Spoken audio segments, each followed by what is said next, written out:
con nuestro mensaje. Y nuestro mensaje de hoy se titula Lo que se necesita para seguir creciendo. Y a lo largo de esta serie hemos visto que el regreso de los hijos de la cautividad ha sido una historia de crecimiento. Y algo que podemos notar es que el progreso de aquellos que regresaron del exilio fue paulatino. Y esto es bien importante que lo tengamos presente, porque también nos ilustra cómo es el crecimiento en la vida del creyente, en la vida cristiana. Hay muchas personas que quisieran de un día para otro estar en condiciones óptimas para ser usados por Dios en toda obra. Y pues no funciona así. Y es algo que hemos estado viendo. Mire, el dicho popular que dice Roma no se construyó en un día es real. Algo de sabiduría hay en esos dichos populares. Y así como Roma no se construyó en un día, Jerusalén no se reedificó en un día. Y de la misma forma, una vida como siervo de Dios no se completa en un día. No es un trabajo de la noche a la mañana, no es un trabajo rápido, no es un trabajo sencillo, no es un trabajo cómodo. Se necesita, como se nos decía ahorita, de paciencia. Mire, varias cosas en la vida son de paciencia. Y la paciencia es algo que nos cuesta mucho trabajo, pero mucho, mucho trabajo. Cuando estaba en la facultad, en la facultad de Derecho, y llevé la materia de Derecho Laboral, una de las cosas que nos decían era que cuando uno está defendiendo al trabajador, en muchas ocasiones el juicio es una cuestión de paciencia. El trabajador tiene un montón de ventajas legales a su favor, pero por no ser pacientes a veces no se concluye el juicio como se debería de concluir, porque ahí es un juego de paciencia. Pero si se es paciente, se falla a favor, sobre todo cuando se tiene la razón. Pero se necesita de paciencia para aprender un instrumento. ¿De qué cree que se necesita? De paciencia y de ponerse a practicar y de ponerse a ensayar. Uno no es bueno de un día para otro, a menos de que sean como Mozart, ¿no? Pero de esos hay muy poquitos en la historia, no nada más ahorita, sino en la historia. Entonces, se requiere de paciencia, y si se fija en muchas áreas de la vida, una de las cosas que más se necesita para ser exitoso, para salir adelante, es la paciencia. Entre ellas, el estar listos para servir a Dios. Se requiere de paciencia. ¿Sabe por qué muchos se desaniman y a veces dejan la vida cristiana? Porque no tuvieron paciencia. Porque quieren de repente estar sirviendo a Dios como quien tiene 15, 20, 30 años sirviéndole, y pues no es así. Hay un proceso y nosotros estamos viendo este proceso. Inicialmente vimos que los hijos de la cautividad comenzaron reactivando su vida espiritual con el arrepentimiento, edificando el altar del sacrificio, y después ponen los cimientos del templo. Y tras una pausa vienen Ageo y Zacarías, el templo se termina, después llega Esdras. ¿Se acuerda que la semana pasada vimos que hay un punto en el que nos tenemos que comprometer con el estudio de la palabra, que necesitamos entrar en serio al estudio de la palabra, y pues eso nos va a llevar a corregir nuestros errores, los errores que traemos arrastrando por ahí, porque a veces nos estancamos. Pero después llega, uno dice, ¿y después qué? Pues ¿después qué hacer? Dios nunca va a dejar de trabajar con nosotros. Y como le digo, no siempre el trabajo va a ser placentero, no siempre el trabajo va a ser sencillo, se va a requerir de esfuerzo, ¿ha visto? La mayoría de las obras artesanales requieren de un trabajo particular sobre el objeto. ¿Ha visto cómo trabajan en el cobre allá en Santa Clara? ¿A puro qué? Puro golpe con el marro, ¿no? Perdone la expresión, pero a puro marrazo. A veces nos toca, a veces nos toca así. Aunque vea una artesanía de barro, cuando quieren hacer más delgada una parte, ¿qué tienen que hacer? Tienen que presionar. Entonces, así es la vida con nosotros en el cristianismo y en el formar de Dios sobre su pueblo. A veces va a presionar, a veces va a dar un martillazo, pero debemos de ser pacientes porque Él está preparando su obra. Mire, es una bendición decir soy una obra de Dios, ¿no? Dios está trabajando en mí para cumplir con su propósito y pues el avance y los momentos de crecimiento nunca van a dejar de presentarse. Si nosotros dejamos que Dios obre en nosotros, Él va a trabajar hasta el último día de nuestra vida. Entonces hay que tener esto presente y bueno, ¿qué quiere hacer Dios ahora con el pueblo de Dios y qué enseñanza nos quiere dar a nosotros? Vamos a Nehemías, por favor, capítulo 1.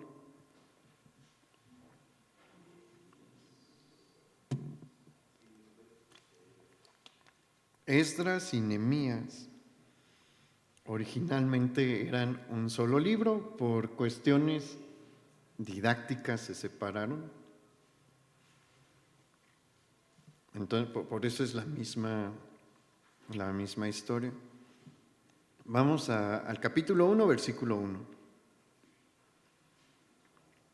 Dice, palabras de Nehemías, hijo de Jacalías, aconteció en el mes de Quisleu, en el año 20, estando yo en Susa, capital del reino, que vino Ananí, uno de mis hermanos, con algunos varones de Judá, y les pregunté por los judíos que habían escapado y que habían quedado de la cautividad por Jerusalén. Y me dijeron, el remanente, los que quedaron de la cautividad ahí en la provincia, están en gran mal y afrenta, y el muro de Jerusalén derribado y sus puertas quemadas a fuego. Cuando oí estas palabras me senté y lloré, e hice duelo por algunos días, y ayuné y oré delante del Dios de los cielos. ¿En qué momento histórico estamos? Estamos en el año 446 a.C., más de una década después de que Esdras llegase a Jerusalén para comenzar a instruir en los caminos de la ley y para poner orden. En estos libros, sobre todo en estas secciones, en las secciones intermedias y en el final del libro, en el final del libro de Nehemías, vamos a ver nuevamente a dos líderes trabajando, a uno espiritual y a uno como líder de la nación. También es un líder espiritual, pero se enfoca mucho en los trabajos que tenía que hacer la nación. Y Esdras llega primero porque si no tenemos bases en el conocimiento de Dios, no podemos hacer su obra. Esa es una cosa bien importante. Uno de los grandes problemas con los que se ha topado la iglesia es que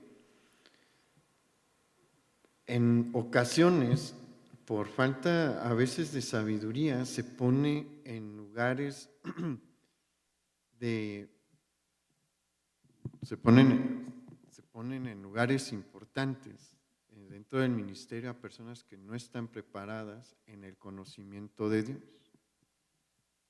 y en el conocimiento de las Escrituras, y el resultado generalmente es muy malo. Daniel, ¿qué está?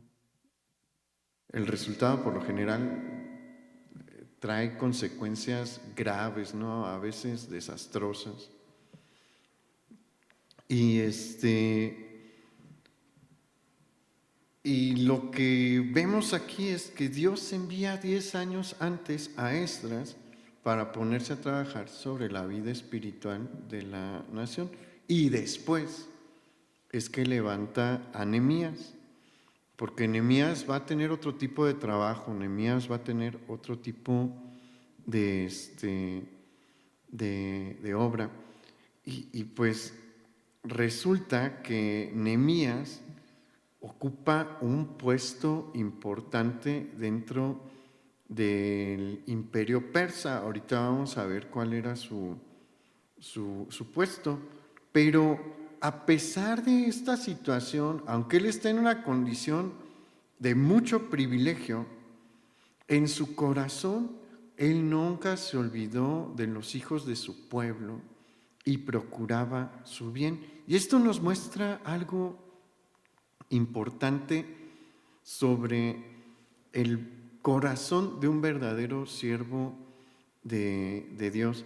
Y es importante que nosotros sepamos este tipo de cosas, porque hay muchos siervos falsos de Dios. Esa es la realidad. Siempre ha habido un montón de siervos falsos de Dios, pero el saber las características nos permite reconocer cuando estamos frente a un verdadero siervo de Dios y cuando no. Y aquí hay una característica del corazón de un verdadero siervo de Dios. ¿Cuál es esta característica? Que sin importar que él tenga mucho o poco, no deja de ver por los otros y siempre procura su bien. Mire, aquí en el caso de Nehemías hay una verdad muy importante. Dios bien podría hacer su obra sin nuestra ayuda. ¿Quiénes son sus siervos en el mundo celestial? Los ángeles. ¿Quiénes son más poderosos, los ángeles o nosotros? Los ángeles, por mucho, ¿no? Hay ocasiones en las que Dios ha utilizado a sus ángeles para hacer algo de su obra aquí y se presentan siempre como varones, con la figura de un varón. Él bien podría mandar ángeles y ponerlos a trabajar, pero no es lo que Él quiere. En ocasiones excepcionales lo ha hecho, pero por regla general, ¿a quién quiso usar? A nosotros. Decidió usarnos. Y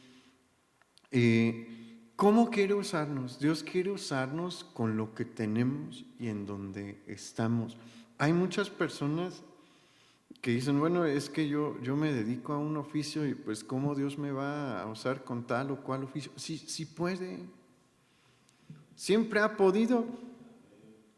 ¿Se acuerda cómo le dio una lección a una profecía a Jeremías?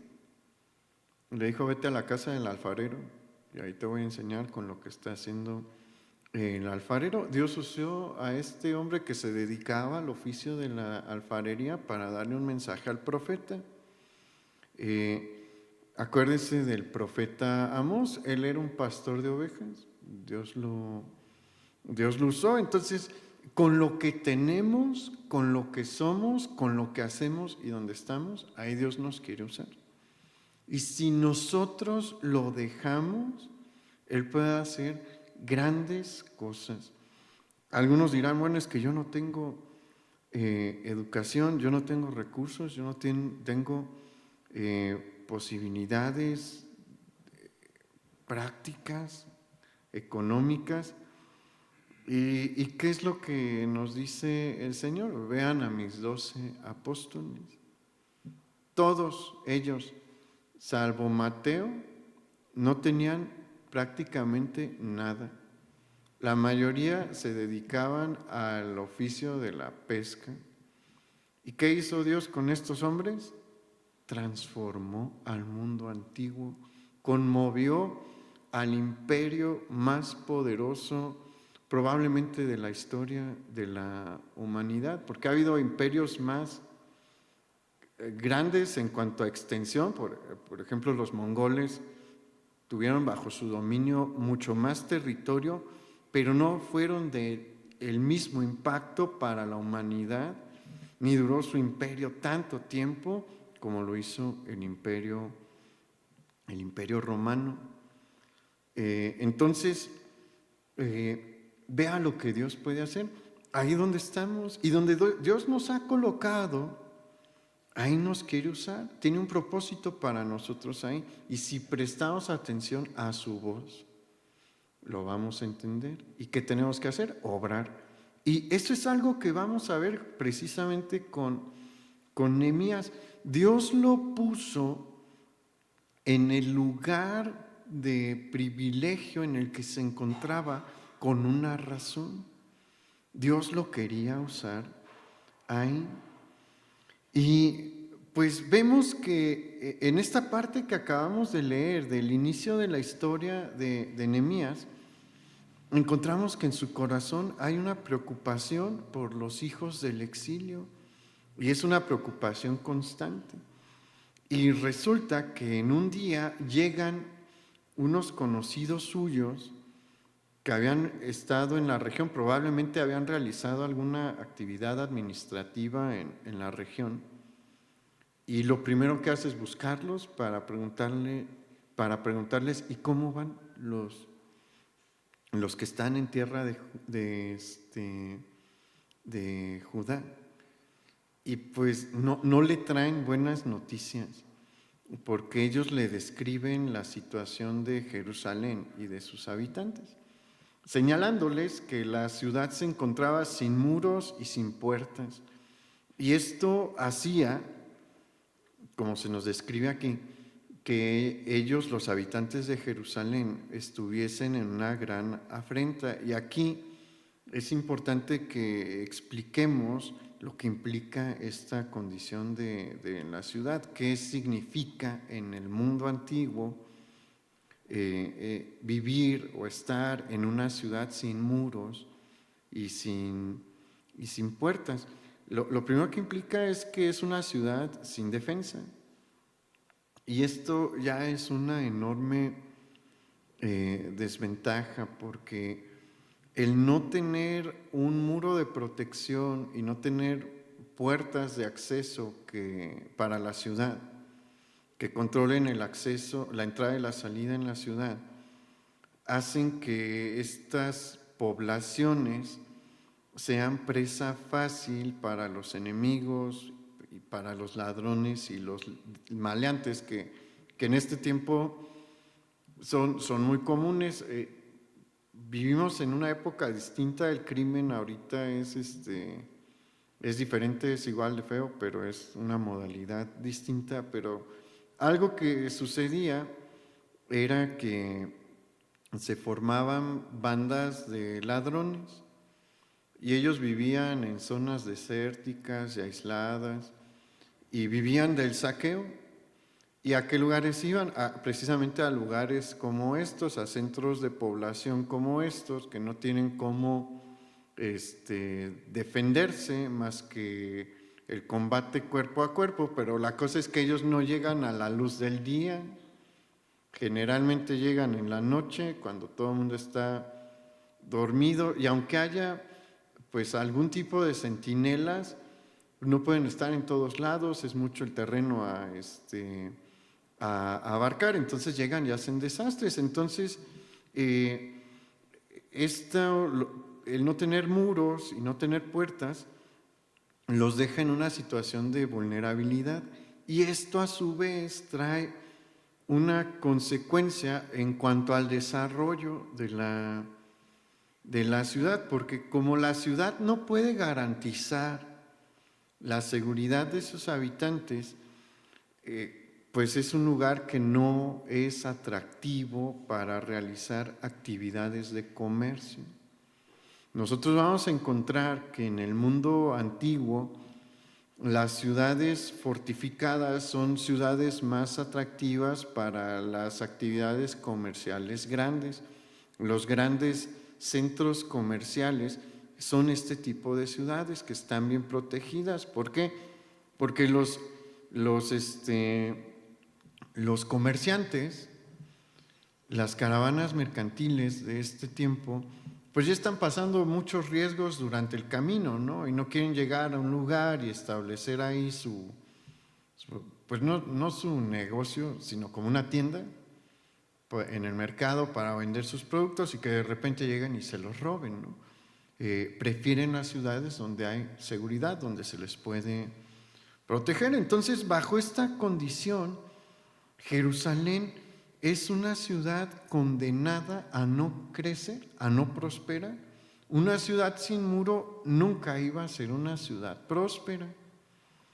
Y bueno, anteriormente los hijos de la cautividad ya habían intentado edificar los muros de Jerusalén.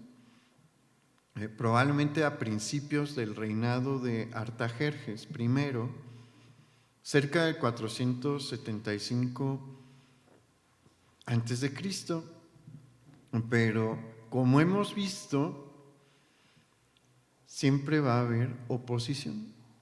El enemigo siempre se va a oponer, y ¿sabe algo? El enemigo puede oponerse hasta cierto punto, pero tenga presente esto, sí se puede oponer. Hay veces que el Señor le da esta autorización y se mueve.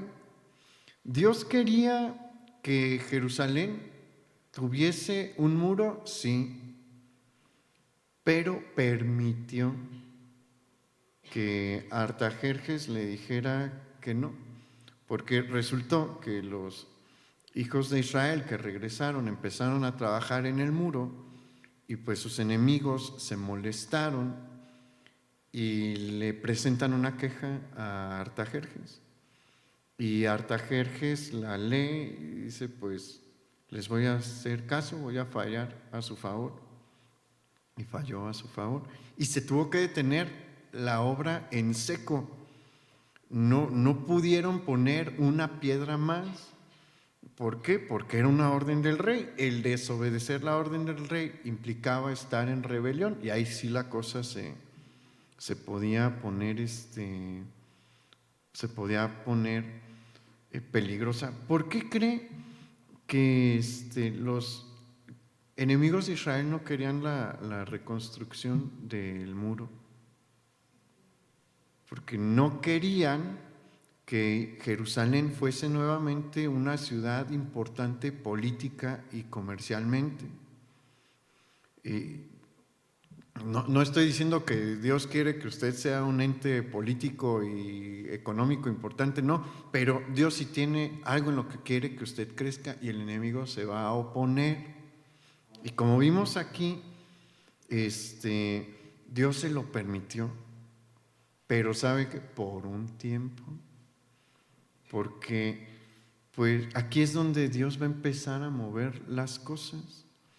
Porque cuando Nehemías escucha esta situación, ¿qué pasa? Su corazón se entristece y aquí hay una de las cosas más importantes del libro de Nehemías.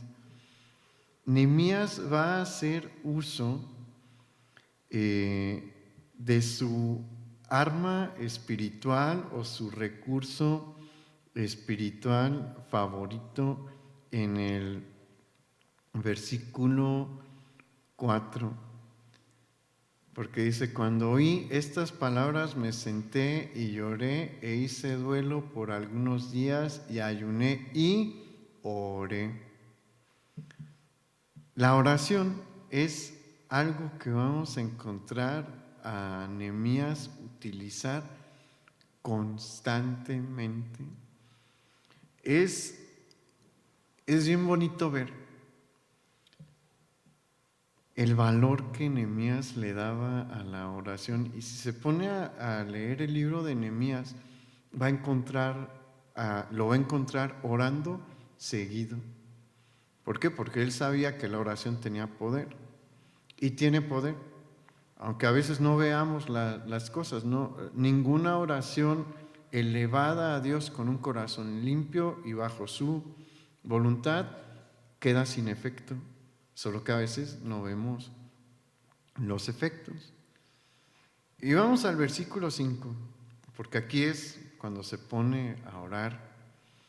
Nehemías dice: y dije, te ruego, oh Jehová, Dios de los cielos, fuerte, grande y temible, que guarda el pacto y la misericordia a los que le aman y guardan sus mandamientos. Esté ahora atento tu oído y abiertos tus ojos para oír la oración de tu siervo, que hago ahora delante de ti día y noche, por los hijos de Israel tus siervos, y confieso los pecados de los hijos de Israel que hemos cometido contra ti. Sí, yo y la casa de mi padre hemos pecado. Y aquí vemos la primera cosa que nosotros necesitamos para seguir creciendo, para seguir caminando. Y en la oración de Nehemías, entonces encontramos que él se puso a pedir perdón por los pecados de la nación, pero también por sus propias faltas, mostrándonos que para crecer necesitamos tener una actitud de arrepentimiento y de santidad. ¿Nehemías era un gran pecador? No, la verdad es que no. Era un hombre que temía a Dios, que buscaba respetarle, pero que no era perfecto. Tenía sus errores humanos y por eso hay que pedir perdón. Cada vez que nos equivocamos necesitamos pedir perdón. Esa es la vida de santidad. Y lo primero que encontramos es que necesitamos orar y llevar una vida de santidad. Y cuando esto se presenta, el Señor empieza a moverse, el Señor empieza a trabajar. Y vemos también que Nehemías, en su petición por misericordia, le solicita a Dios la gracia prometida a los profetas, porque el Señor señaló a través de los profetas en distintas ocasiones que si Israel se arrepentía, Él tendría misericordia, y si los hubiese dispersado, los volvería a traer a la tierra de Abraham, Isaac y Jacob. Entonces Nehemías no estaba pidiendo mal. Hay ocasiones en las que pedimos mal, la verdad. ¿Por qué? Porque nos ganan nuestros deseos, nos ganan nuestros anhelos, o somos muy egoístas y pedimos para nuestros propios deseos. Por eso es que hacemos tanto énfasis en el estudio de la palabra de Dios. Nehemías no levantó esta petición al aire o por su emoción y y por sus sensaciones, no. Él sabía que había una promesa de parte de Dios y que podía pedirla, podía pedir su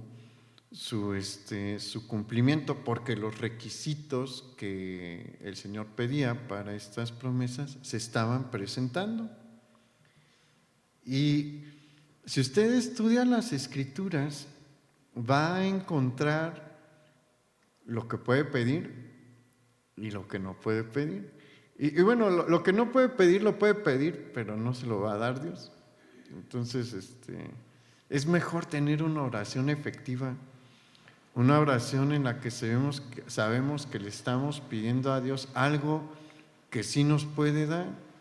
Si usted le pide a Dios un yate, lo más probable es que no se lo va a dar. Hay como el 99.9% de que no se lo va a dar. ¿Para qué? Ni hay mar aquí, estamos a 3 horas y media del mar. Entonces, debemos entender una cosa: Dios no es un genio de la lámpara maravillosa para cumplir nuestros deseos. Contesta nuestras oraciones, sí, cuando tiene a nuestro favor. Siempre las contesta, siempre. A veces nos dice que no, muchas veces nos dicen que no, pero siempre se contestan las oraciones. Pero cuando nos dice que sí, es porque tiene un propósito para lo que quiere hacer. Cuando Dios hace un milagro, es porque tiene un propósito, hay un fin para ese milagro. Por eso es importante orar bien, es bien importante orar bien. Y bueno, una vez que Nehemías levanta esta oración que va conforme a la voluntad y a las promesas de Dios, Dios empieza a moverse. Y vamos al versículo 11, ahí en el capítulo 1,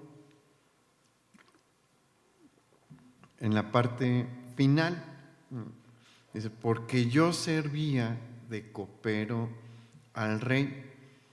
Y aquí está la posición que Nehemías tenía en el imperio persa. Él era el copero del rey.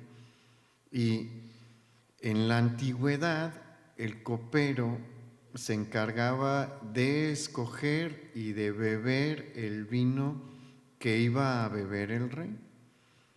Y este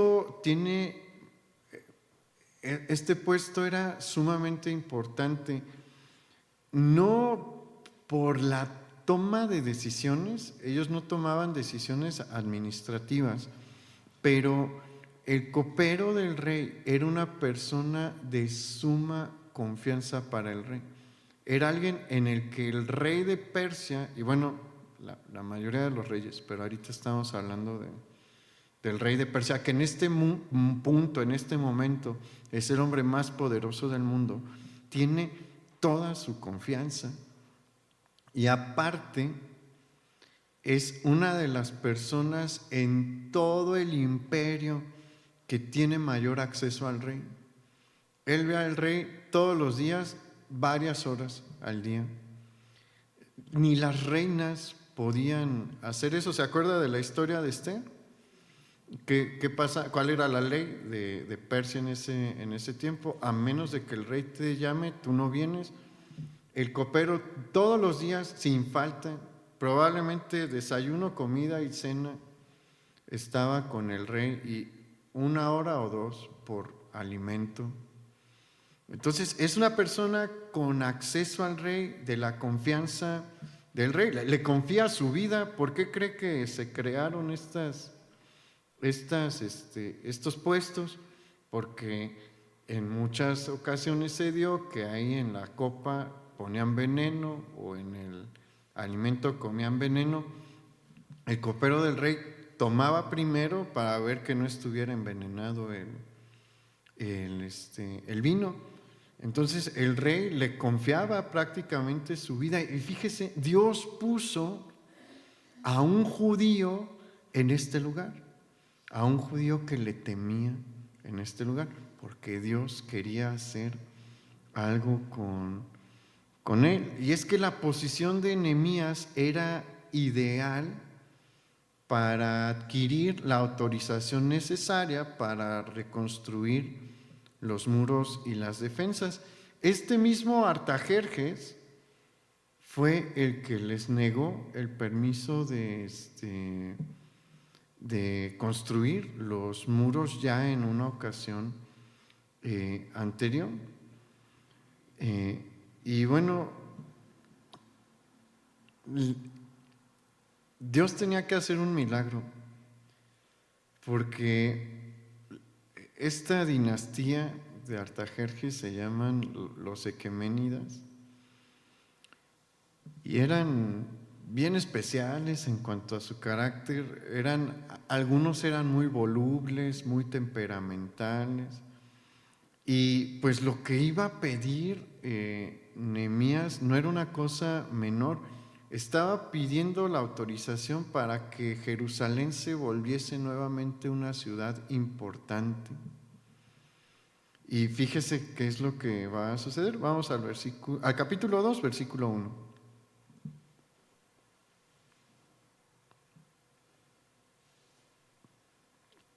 Hay algunos meses de distancia entre los eventos del capítulo 1 y los eventos del capítulo 2. Se cree que en el capítulo 1 Artajerjes estaba en otra ciudad, pero regresa a la capital donde está Nehemías, y ahí comienza el capítulo 2.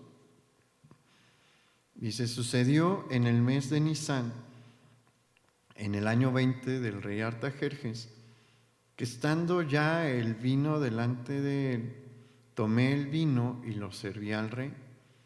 Y como yo no había estado antes triste en su presencia, me dijo el rey: ¿por qué está triste tu rostro?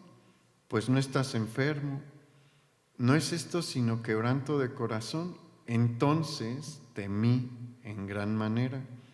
Y aquí encontramos la siguiente cosa que necesitamos para seguir creciendo. ¿Se acuerdan las que mencionamos? Orar, una vida de santidad.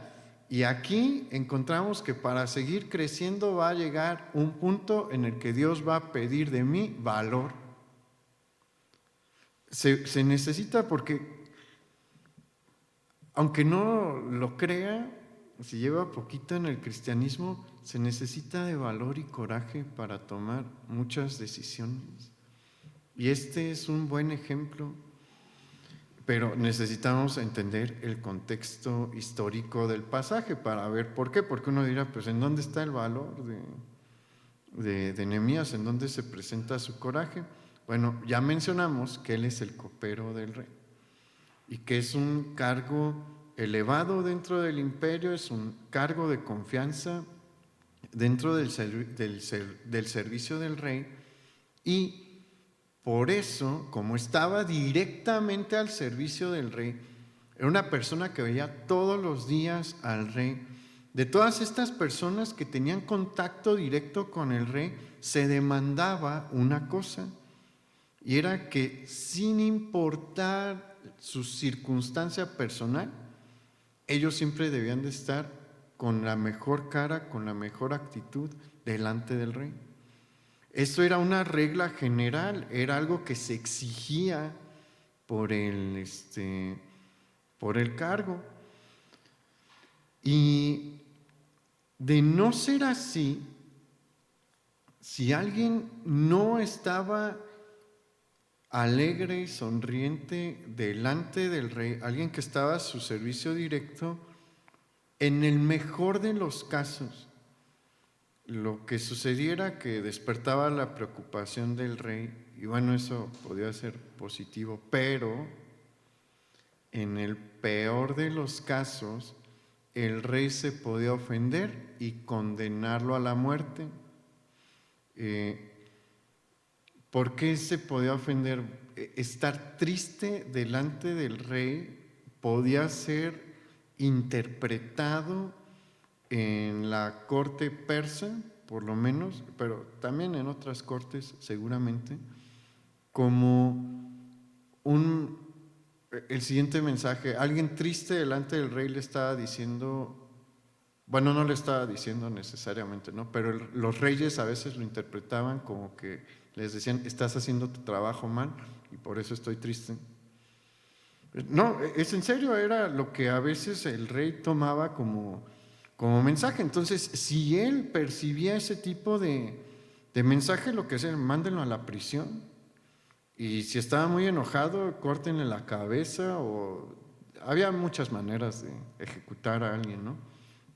Por eso es que en la parte final del versículo 2, Nehemías dice, entonces temí en gran manera. O sea, la acción que tomó Nehemías, él sabía que le podía costar la vida. Él estaba poniendo su vida en juego. Por eso este fue un acto de valor, un acto en el que requirió hacer uso de su coraje, del coraje, para enfrentar el, el miedo, porque como le digo, la corte de Persia era un lugar con un ambiente muy tóxico, era un lugar donde había mucho chisme, muchas traiciones. Por ejemplo, a Jerjes lo mató uno de sus siervos a través de la traición. Entonces, ellos eran muy susceptibles, como todo personaje de la historia, bueno, como la mayoría de los personajes muy poderosos de la historia, tendían a ser medio déspotas, a veces magníficos, pero a veces muy crueles. Así era también Artajerjes. Y bueno, Nehemías dijo, pues, si no soy yo, ¿quién lo va a hacer? Dios me puso aquí por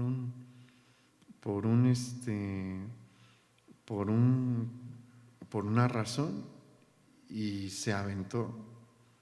Y a veces Dios le va a pedir lo mismo, a veces Dios le va a pedir que no solamente que se salga de su condición de tranquilidad y de comodidad, sino que se meta en una situación de riesgo, en una situación de peligro. Y hay unos que dicen, no, pues es que yo nunca firmé para esto, ¿no? Pero la cosa es que cuando nos metemos en una situación de riesgo, bajo la dirección y la guía de Dios, ¿qué vamos a ver? Que Él se manifieste. Y es lo que vamos a encontrar aquí. Vamos al versículo 3. Y dije al rey, para siempre vive el rey, ¿cómo no estará triste mi rostro cuando la ciudad, casa de los sepulcros de mis padres, está desierta y sus puertas consumidas por el fuego? Me dijo el rey, ¿qué cosa pides? Entonces oré al Dios de los cielos y dije al rey, si le place al rey y tu siervo ha hallado gracia delante de ti, envíame a Judá, a la ciudad de los sepulcros de mis padres, y la reedificaré. Y aquí vamos a ver un montón de cosas importantes, porque hay unos detalles sumamente importantes a tomar en cuenta. Ya vimos que Nehemías nos muestra que debemos de andar en santidad, ¿no? Debemos de manifestar arrepentimiento cuando hemos fallado. Debemos de ser valientes y también ser prudentes. La respuesta que le da Nehemías en el versículo 3 es una respuesta sabia y prudente, porque lo primero que encontramos es que Nehemías se dirige al rey con el respeto que se merece el cargo del rey, ¿no? Y le dice, para siempre vive el rey, que era una expresión de respeto en ese tiempo. Y lo segundo que encontramos en su respuesta es que él no nombra directamente a Jerusalén. Dios le dio sabiduría ahí para plantear su petición. Habló del sepulcro de sus padres, la ciudad donde estaban los sepulcros de sus padres, porque nombrar directamente a Jerusalén hubiera podido ya despertar una animosidad en Artajerjes inicial, y era algo que no se debía de hacer. Se debía de tratar de una manera específica, en particular a Artajerjes. Hay que acordarnos, él ya se había negado a la reconstrucción de los muros, entonces él fue prudente. Y mire, a veces por desesperación o por deficiencias de nuestro carácter, hablamos y decimos o hacemos cosas de una manera imprudente, y cuando sucede así, no llegan los resultados esperados. Y aquí es Dios obrando en nuestro carácter. Hay un dicho popular también que dice: en el decir está el dar. Y sí es cierto, hay muchas ocasiones en las que no estamos pidiendo una cosa mala, pero la manera en la que la pedimos cierra las puertas. Hay veces que queremos realizar algo, pero el procedimiento que llevamos para obtenerlo es malo, no es prudente. ¿Y qué pasa? Se cierra la puerta. La prudencia es bien importante. Es algo que no debemos de dejar fuera. Nehemías hubiera podido soltar la petición de golpe con Jerusalén, pero no lo hizo porque había medido bien las cosas, entendía el contexto en el que estaba, sabía lo que se tenía que hacer. Así debemos de ser nosotros también. Y si así hacemos, ¿qué sucede? La gracia de Dios se manifiesta, porque ¿qué le dijo al rey? ¿Qué quieres? Pídeme lo que quieras. Ahí el rey le estaba diciendo: no te preocupes, Nehemías, dime qué quieres, en qué te ayudo. Imagínense lo que es eso, ¿no? El que se había opuesto a obviamente él sabía que Nehemías era judío, no era una persona ignorante, conocía bien la historia y el contexto de Nehemías. Cuando le dice el sepulcro de mis padres, no estaba asumiendo Artajerjes que se refería a Babilonia él sabía que era tierra de Judá.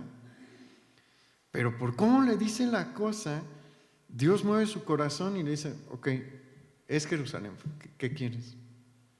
Dime qué es lo que necesitas. Y aquí encontramos otra cosa que me encantó. La verdad, cuando leí esto, dije: así debemos de ser, porque vaya al versículo 4.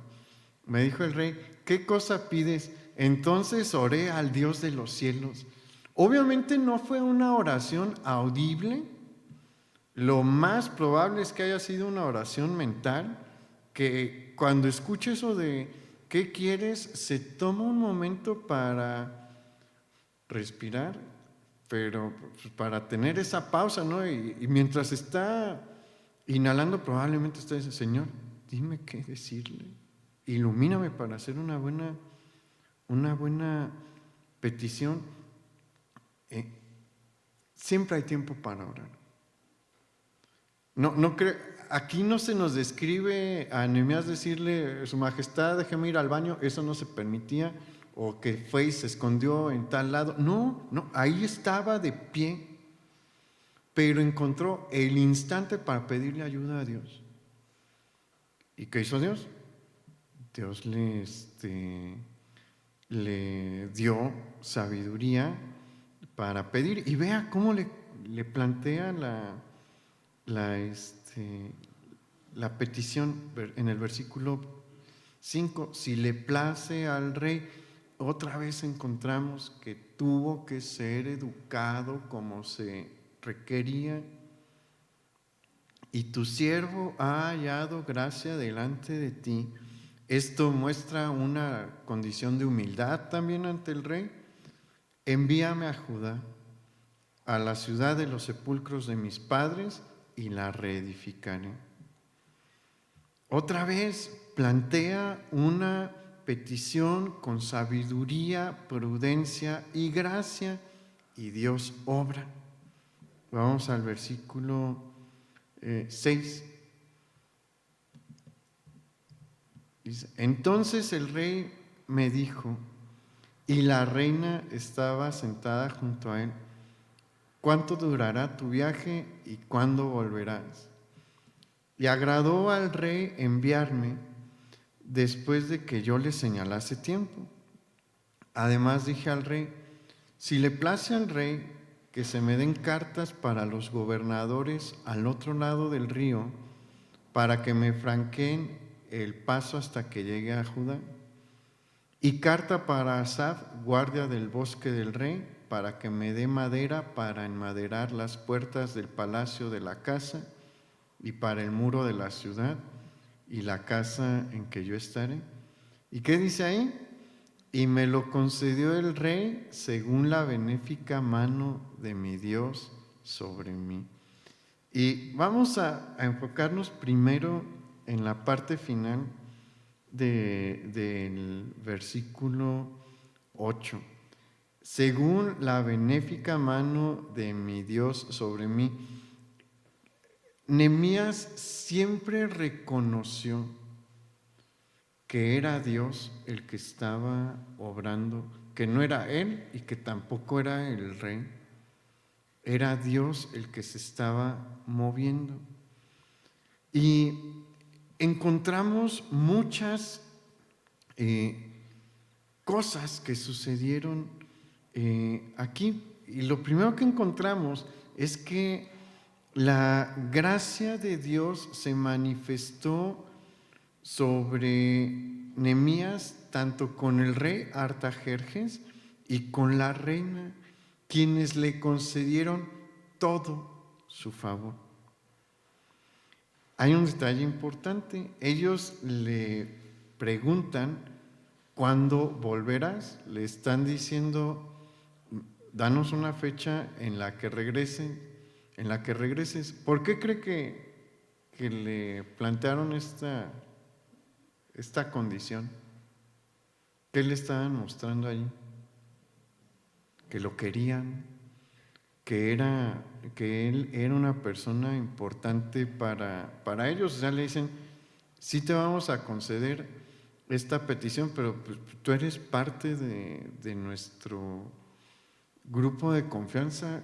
¿Cuándo regresas? Bien le hubieran podido decir sí y quédate allá, pero no, esto de que le pidan fecha de regreso nos muestra la gracia de Dios, porque le están diciendo, te concedemos la petición, pero queremos que regreses con nosotros porque te apreciamos. Entonces vea cómo Dios se mueve. Y después le otorgan un salvoconducto para llegar a Jerusalén. Esto implica que todas las autoridades de Persia, desde Susa, que es la capital donde Nehemías está, hasta Jerusalén, deben de dejarlo pasar sin problemas. Y muy probablemente también implica llevar guardias armados de los encargados de la protección del rey y de sus funcionarios. ¿Qué están haciendo allí? ¿Qué está haciendo el rey ahí? Está invistiendo a Nehemías de autoridad, y una autoridad muy particular que, como vamos a ver en mensajes posteriores, va a despertar la envidia de los enemigos del pueblo de Dios. Pero no es lo único que Dios le otorga a Nehemías. El rey Artajerjes también le dice a Nehemías, yo voy a patrocinar, yo pongo la madera. Y no solamente para el muro, voy a poner la madera para que construyas una... Cuando se refiere ahí a la casa real, se refiere a un palacio que iba a ser ocupado por los altos administrativos de la región. Pero no solamente va a poner la madera para esa casa, también le dice, Nehemías, tú vas a tener una casa a tu gusto. Nehemías la pide, ¿no? Una casa en la que yo estaré. Y el rey le dice, sí, sí quiero que tengas una casa a tu gusto, yo voy a poner la madera. Vas con Asaf, el encargado de los bosques reales, y le dices que por orden mía, toda la madera te la tiene que dar, te la tiene que dar él, toda la que necesites. Entonces, veamos cómo Dios empieza a mover. Dios está llevando a los hijos de la cautividad, a los que regresan del exilio, a otro momento. Debe de madurar la ciudad. La ciudad no se puede quedar para siempre en esta condición de, pues nada más ser el lugar a donde regresaron los judíos que fueron llevados cautivos. Es tiempo de que la ciudad sea un lugar de protección, sea un lugar de eminencia. Nuevamente es importante que de nuevo vuelva a estar dentro de la historia de la región, y Dios lo empieza a hacer. Pero ¿qué requirió? Requirió de un hombre que andaba en santidad, que tenía el valor suficiente para poner su vida de ser necesario. Requirió de un hombre que oraba, y requirió de un hombre prudente. Y esas son, si usted quiere crecer, si quiere seguir creciendo, estas son las cosas que Dios está demandando de nosotros: santidad, valor, oración y prudencia. Y cuando manifestamos estos frutos que Dios está esperando ver de nosotros, ¿qué va a hacer? Él va a hacer grandes obras que no nos esperamos, que a veces no nos imaginamos, pero pues se necesita trabajar sobre esto. Y yo creo que a más de alguno de nosotros el Señor nos ha estado diciendo, hay más pasos que dar, hay más metas adelante, y hoy nos está diciendo, esto es lo que demando de ti. ¿Quieres seguir creciendo o se ocupa esto? Y la cosa es, ¿qué respuesta le voy a dar yo a Dios? Nehemías se hubiera podido quedar en su situación de comodidad y le hubiera ido bien. Y mire, él de verdad que estaba muy cómodo, porque ¿cómo cree que vestía? De la mejor manera. Una de las cosas importantes en las monarquías de la antigüedad y en la Edad Media era cómo se vestían los que estaban bajo mi autoridad. El que estuvieran bien vestidos hablaba sobre mi poder adquisitivo, sobre muchas áreas del poder, ¿no? Del poder económico. Nunca íbamos a encontrar a un copero andrajoso. Estaba vestido con las mejores ropas, con las mejores joyas, los mejores zapatos, como cree que era su casa, lo mejor. Él vivía en una situación de mucha riqueza. Hubiera podido quedarse en esa situación y vivir bien y vivir a gusto, pero nunca lo hubiéramos recordado.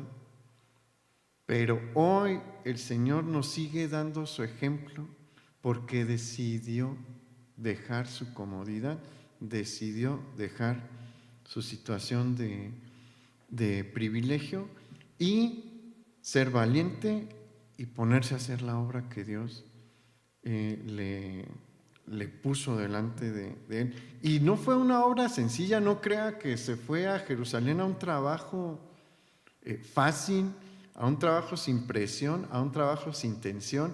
En varias ocasiones, como vamos a ver más adelante, su vida estuvo en peligro, pero él era valiente y Dios lo usó. Y vamos a ver el proceso de edificación del muro, pero con él fue que se levantó el muro de la ciudad otra vez, y ese muro aguantó hasta que los romanos lo volvieron a derribar en el 70 después de